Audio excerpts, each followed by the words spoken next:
Welcome to my series on how to do better business in the new kindness economy, sponsored by Dell Technologies. I'm Mary Portas, and across 6 episodes, I'll be speaking with a mix of small business owners, some who are part of the Dell Women's Entrepreneur Network, but are all on a journey of making their business better. We'll be revealing the questions that are keeping us all up at night, but we'll also be sharing solutions for all businesses, whether you're big or small. In this episode, I want to look at why it's so important to deliver health and wellness and how you go about that.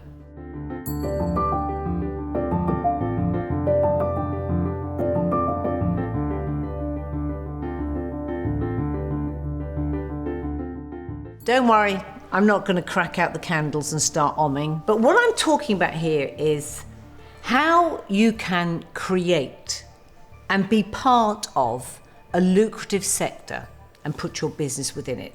If you look at the numbers on this, let's just look at the global health and wellness market. It's now worth $3.3 billion and it's projected to grow at a compound annual rate of 5.3% between 20 and 25. There are more than 110,000 average weekly searches for self-care. That's up 25% from last year. That's a massive stat.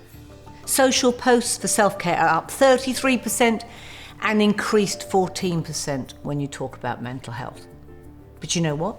This is bigger than wellness. This is bigger than a wellness category. This is relevant to the fundamentals of what we sell and how we sell it. More than ever, and I talk about this often, people are choosing brands and products that help them feel connected, help them feel centered, loved and cared for.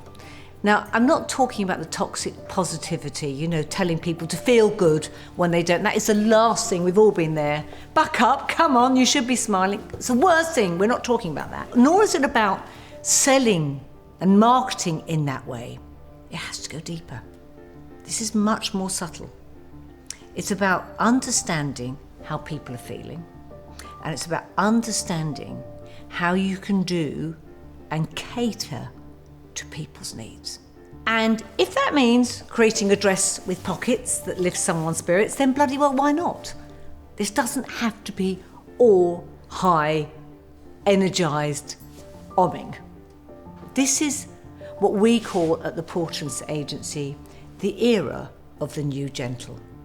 And I love this quote by the FT's Jo Ellison. It echoes how so many of us feel. Personally, she says, I'm sick of feeling hopped up on adrenaline and vaguely agitated. I just crave the stimulation of things that are nurturing instead. And it's not just what we eat and what we put on our skin, it's what we're buying, it's how we feel when we put that on, that puffer jacket that cocoons us, that squishy furniture that hugs us. Well-being, we know, is a big word that gets bandied out there. But if you understand the nuance of this, you'll realise that what it's doing is redefining those old areas of consumption. So, how does your business get involved? What does great and differentiating look like in this space? Well, today I'm here with Bronte Sim, and we'll be talking about how to deliver health and wellness. Bronte is the founder of SOS Activewear, an activewear brand with a clear commitment to sustainability. So Bronte, tell me more about your business. What does it do? So SOS Activewear is an active and loungewear brand, and it's essentially fusing style, functionality with sustainability. And that's such a buzzword. What I mean by that is taking ocean waste and nylon waste and transforming it into sustainable fabrics and premium activewear and loungewear as a result. How's it going?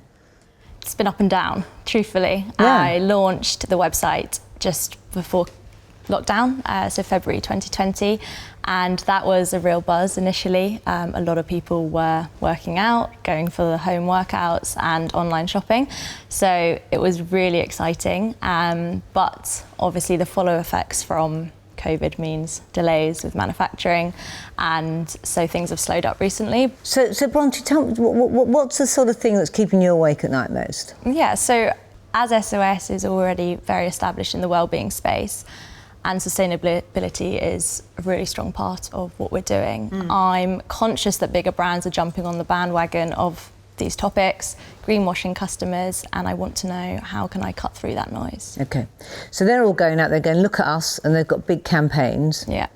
And they're big, and they're getting a lot of noise. Yeah, and you're a little, but I'm really sustainable. Is that it?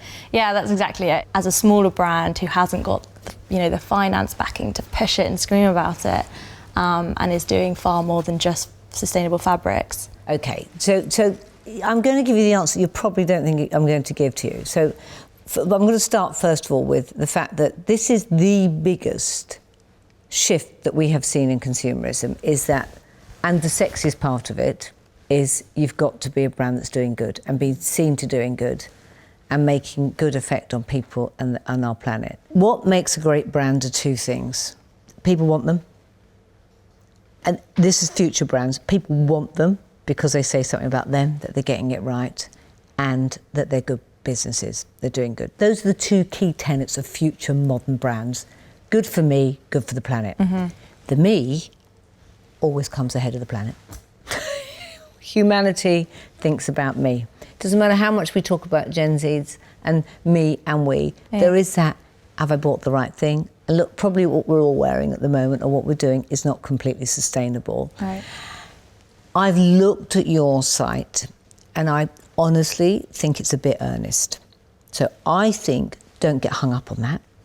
Do not get hung up on that. What you've got here is you've got the basis of a great business that's of the moment. You need to make that aspirational, sexy and modern. I don't care what anybody says when you're selling fashion, which you are, whether it's activewear, whether it's loungewear, it's what I put on my body. I want to feel it's the hottest brand possible. Who do you style? Who wears your stuff? So I've got Verity Bowditch, who's on Made in Chelsea reality star, and that's the only influencer that I've worked with at the moment. So she's the only person that's really pushing it. Is it working for you? It did initially. I think we've hit the ceiling now. All of her followers are aware of what I'm doing.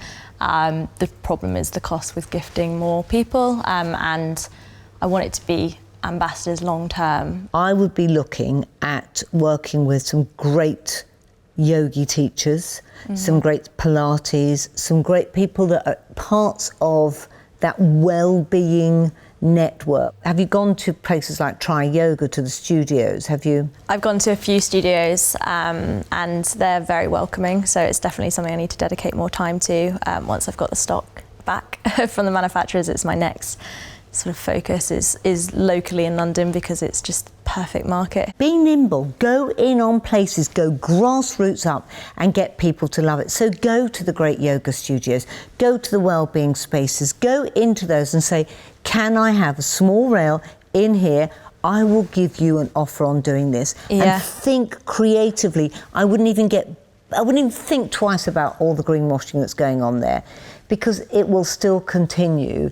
And you're not a little eco-warrior that's going to call them out. You're a young woman who wants to grow a brand. Well, what sets your brand apart? Besides, forget the sustainability, why would I buy it? So my main area of USP would be the timeless style. So I want you to be feeling empowered when you wear this, but not just in January, February, March, but all through the year. And be able to rely on the clothing you're wearing, that it's not going to break. And that's probably my main focus. Instead of bringing out loads of different colours, loads of different patterns, I'd much prefer to have that sleek and chic design. That talk about that. You talk about that. I can't talk and tell me about that. And get people wearing it, style them up beautifully. Oh, and by the way, we do this. And oh, by the way, this is what our brand does for the planet. This is what we believe in. But you're pushing that too hard and you're losing that. And actually, that's the joy in it. Totally right. I have been. I think I was worried I needed to do that to differentiate myself, but the styles speak for themselves as well. That's what's going to differentiate you, is that this young, fresh, vibrant, new activewear brand that's come onto the market. Have you heard about it? Because everybody's going to be jumping on the green because they have to. Yeah, definitely. Because they have to. Health and well-being is the biggest growth market, right? But it's the biggest growth market because we, first of all, want to feel good about ourselves. You know, we have gone through the most catastrophic, depressing physically and emotional time ever in my lifetime. So people want stuff that's going to make them feel better. This is a growth market. You need to make people feel fantastic about themselves and not maybe guilty. Because on one hand, they will be wanting health and well-being, but they're probably drinking more alcohol than they've ever had before. Yeah. So it's I know I have. we all have, So how do I sell that to them? And you just feel, oh my God, you're taking care of that in a joyful way. Look at you. Have you got any makeup on? A little bit. Look at you, you're gorgeous. Sell you. Yeah. Sell you. You know your well-being stuff. Talk to me about what you do in that area. Yeah, I mean, well, personally, it's all fitness and trying to strike a balance between socialising and working, fitness, health. But I think the main thing there is consistency and having those things in your life. And it's very hard to do. I don't think I've achieved it consistently. But with why SOS, don't you write about that? Why don't you, as a young woman, say, okay, this is how I've done it? Because so many young women will be going through, how do I strike that balance by keeping healthy, but I still want to have a damn good night out? You are that generation.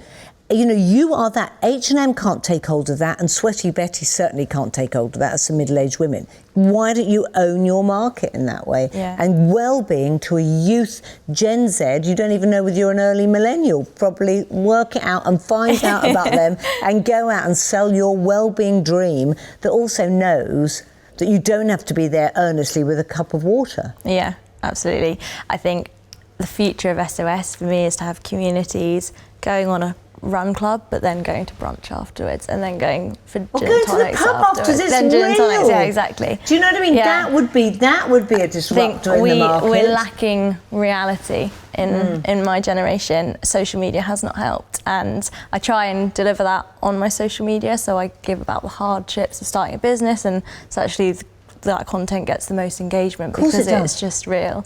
So I definitely want to build a community of just like-minded people that want to do good, but also want to invest in themselves and the planet in a fun way. But listen, the biggest thing that we've seen of your generation is the fact they've been locked indoors, invariably in flats, working from their bedrooms. It is awfully difficult. It's awful. Why don't you start a club, a fitness club that ends up at the pub? That would make me laugh. You'd probably have a load of them joining it. It's taking out the earnestness and saying, this is what 20-somethings, this is how we live.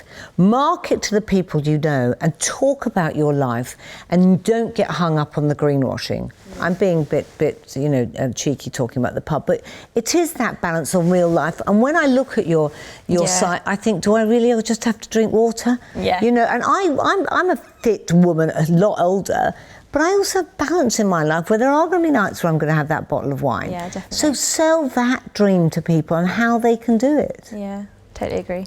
I'm And excited. have fun. But have fun with it, you know.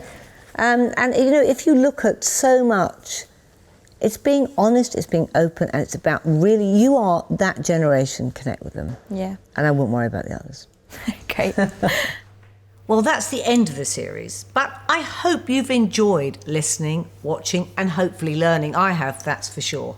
I don't think we ever stop learning. But, we've also done a report that will go in more depth on some of the stuff that we've discussed. It's full of examples of incredibly progressive, innovative businesses, and there's thought-provoking what-ifs to stretch your creative and commercial thinking. Don't forget instinct. If I've learnt one thing in this series, it's don't suppress your instinct. We've also put a library of extra resources to learn from. So click on the link in the description or go to weareportas.com to download a copy. What I'd love is if you learn something from this, but more importantly is that you take it into your heart and then with your business, take it out into the world. We need businesses that are going to do good. Not just for the bottom line, but for people and for our planet. So, go forth and thrive in the exciting, the developing, new kindness economy.